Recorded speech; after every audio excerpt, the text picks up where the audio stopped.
Hi there, I'm Gamer Tire. I'm reviewing and recapping Dragon Ball Z chapters 226 to 230. Please subscribe, watch fully, and send donations. Thanks. Let's get started. Chapter 226. Cell takes in what he said about the plan being flawed, and is surprised about Trunks being this good. Cell, in your perfect form, you were certainly incredible, strong, but as you are now, I should be enough to defeat you. Sora is that's how he knows about all this from being in the past, but he doubts Trunks can defeat him, saying that he knows all about him from spy bots. He couldn't even defeat number 17 and number 18. Trunks asks how come number 17 and number 18 are gone. Then So can't believe Trunks could have defeated them. Trunks says they need to go fight somewhere else, and he uses a shockwave to blow Cell into the air. He flies and after Cell, and the two then go and in a rocky place outside the city. Trunks then turns Super Saiyan, and Cell also powers up. Trunks says he won't let him go back to the past. So Cell turns at Trunks. Trunks blocks him, then punches Cell. Cell is bleeding from the mouth and then swinging his tail at Trunks. But Trunks grabs Cell's tail and tosses him higher into the air. Cell stops himself midair and prepares to use a Kamehameha, but Trunks powers up and lets off a huge blast with both hands and shoots it up at Cell, completely destroying Cell.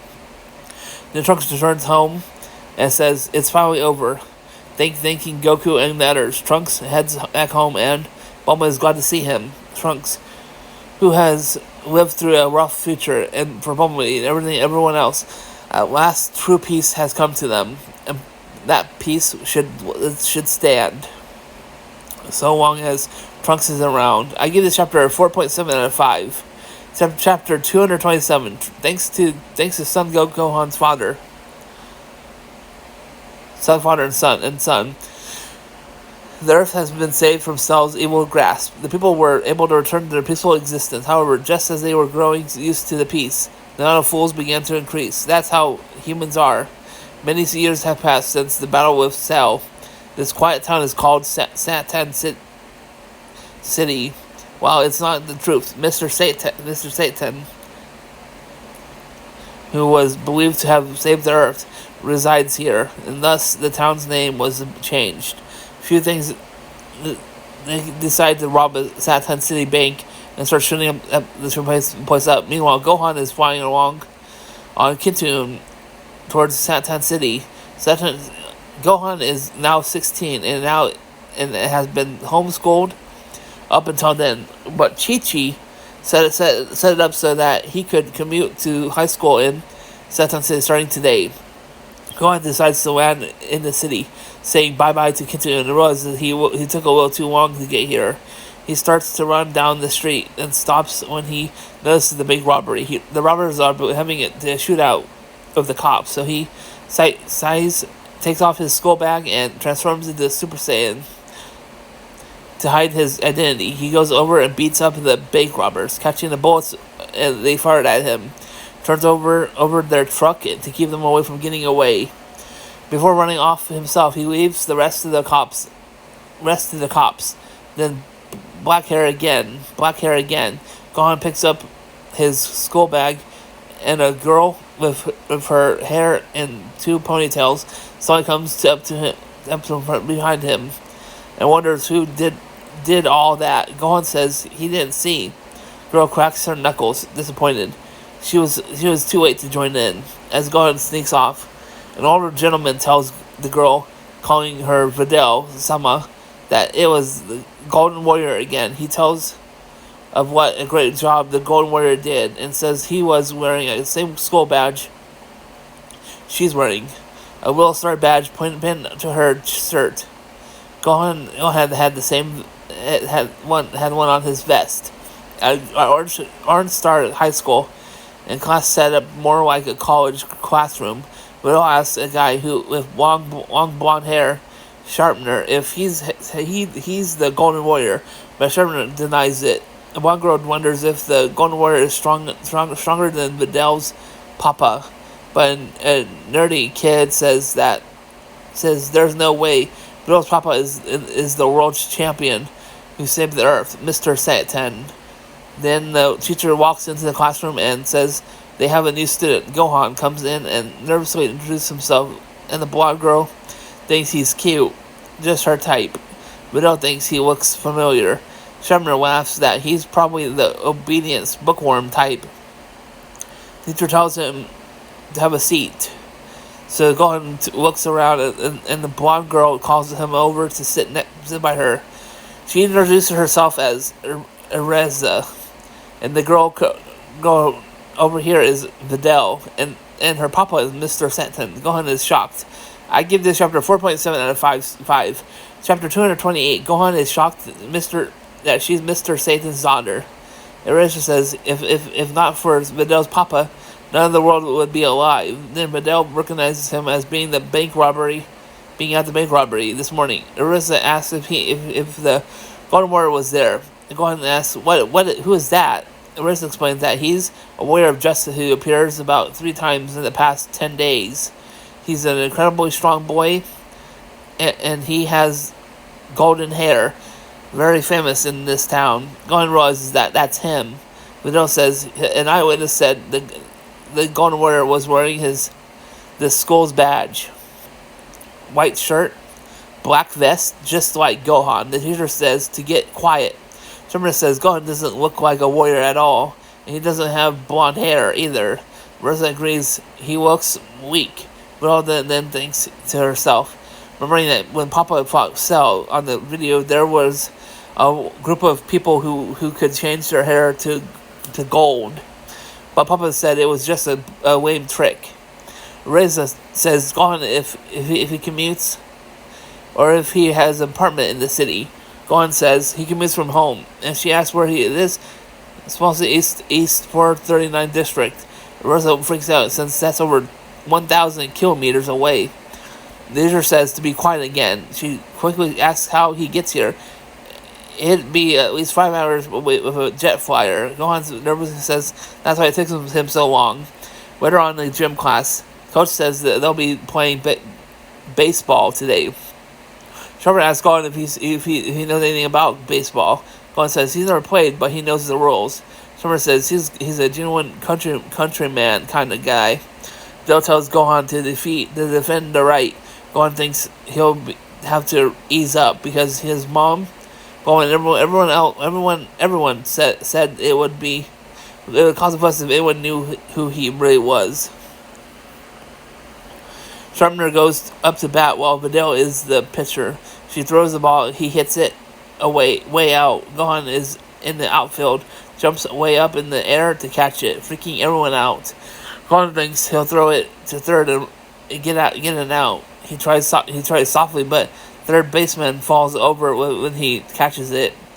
That's 3 outs, and Gohan and Videl team is up to bat. Coach thinks that was an 8-meter jump, but Gohan insists it was luck. Eventually, Gohan is up to bat. He gets a little questioning from the coach about his grip. Shamner is the pitcher. He thinks he'll scare Gohan a little. Gohan thinks he definitely can't hit. Shamner throws it really hard and hits Gohan right in the face. Gohan asks if that's a dead ball, and he gets to walk. Sharpner wonders what's up with him. Well, Videl is really starting to become suspicious. After school, Sharpner asks Gohan if he'll join the club, any clubs. She does in boxing since he's so tough. But Gohan says no. Lorenzo says he can't because he has to travel so far, and asks Gohan if he'll drive her home on the way. Gohan says his car always seats one person. Gohan then walks down the street in the city. Videl is following him, wondering why he isn't using a car or jet flyer for his long journey. Gohan knows this and turns on a corner to lose her. But Gohan is Videl rushes out of the corner, but Gohan is gone. He's up in the roof of a building now. Now on Kitsuun holding home, Gohan thinks the city is exhausting, then decides leaves a scheme to hide his identity because of the Golden Warrior business. He asks Bulma. I give this chapter 4.7 out of 5. Chapter 229. Bulma now with Roy short hair confirms that Gohan is asking for a complete transformation to hide his identity. Gohan asks if she can do it. Bulma says, of course, she's a genius after all. She'll make a unique equipable transformation suit that turns into a capsule. It'll be about 2 hours until she's done. He thanks her and then asks where Trunks is. Probably in the gravity room of Vegeta. He's at a good age to start training and learning fighting techniques. He wants to become stronger than Gohan. And Gohan bumps into Dr. Breeze along the way, chatting about his high school a bit. Then he bumps into Trunks, who's all sweaty from working out. Vegeta shows up saying Gohan looks weak. He needs to keep practicing even in these peaceful times. Vegeta then walks off, and Trunks wants to go play. Some time passes, and Bulma all finished. She incorporated it all into a watch, and by pressing the red switch, it will transform the wearer. Gohan has a helmet and his cape, just like a superhero. Gohan thinks he looks pretty cool, but Trunks doesn't think so. Gohan thanks Bulma, and flies off on Kitsune. On the way, Gohan realizes that if he returns to school while transformed, he can fly, which is faster than Kitsune. He transforms, and he really is much faster than Kitsune. Flies over Satan City and spots a wild car. He lands on the road right in front of the car. The car screeches to a halt, and the driver yells at Gohan. But Gohan says, "I can't allow such reckless driving. A person could get run over. Promise me that from now on, when driving within the city, you'll drive safely." Driver then passes out. Super upset now. One has a gun and the other with a knife, and they wonder who the hell this weirdo is. Gohan then has to think about that for a minute. In a silly Sentai style pose, he introduces himself as a lover of justice, great Saiyan man. The bad guys make fun of him, and Gohan stomps the ground in anger, busting through the pavement. He put a lot of thought into that name, and they apologize, saying it's a cool name. Then they head off, saying they'll practice safe driving from now on. And so this is how rumors of the new hero, Great Saiyan Man, quickly spread throughout Satan City. I give this chapter 4.8 out of 5 stars. Chapter 230 at Sun House. Gohan is leaving for school, and Chi-Chi says to watch out for planes. She's holding the hand of a little boy who looks like Goku, who thinks his big brother looks cool in disguise. Great Saiyaman says he'll have Bulma to make one for him too. He can use Kitsune from now on. Name of this little brother is Gohan's, who looks just like Goku, is Goten, who is the second child that Goku left behind before the Battle of Cell. Gohan, meanwhile, arrives at school, landing on the roof and putting his disguise away. In the hallway, a kid asks if he'd heard that yesterday a new friend of Justice arrived in town and wasn't the Gold Warrior. The kid says he had goofy clothes, but he was very strong. Great Tire Man or something. Gohan corrects him, saying he heard the name from a direct witness. In class, Videl starts beeping. Apparently, there was a robbery in Ransel Town. The robbers are presently spinning down Route 81 toward the mountains. Videl tells the teacher she has to leave and heads out. Ursa explains that Videl has a hobby as a friend of justice. She's the daughter of Mr. Satan, who would save the world, and the police ask her for help since she's strong. Summer says she's much stronger than himself, and her strength rebels Mr. Satan. Hearing that, Gohan realizes that she's in trouble. Sharpner says this little city is blessed with 3 friends of justice: the great whatever, the Golden Warrior, and Videl. As Gohan worries about Videl, Gohan suddenly blurts out a bathroom request and rushes through the halls. Up on the roof, as Great Saiyaman, Gohan realizes he doesn't know where Route 81 is, so he sits on top of the building until he can feel Videl's chi. The robbers are being chased down the highway by 2 cop cars, and then fire a rocket launcher towards blow both cars up. However, Vidal's plane lands on the road in front of them. She holds up some handcuffs and tells them throw down their weapons and come quietly. The robbers think that's funny. The little one recognizes her as Mr. Satan's daughter. The big one thinks this is interesting and wants to fight her. He goes after her, and she jumps up over him and kicks him in the face. Great Sandman feels her chi now.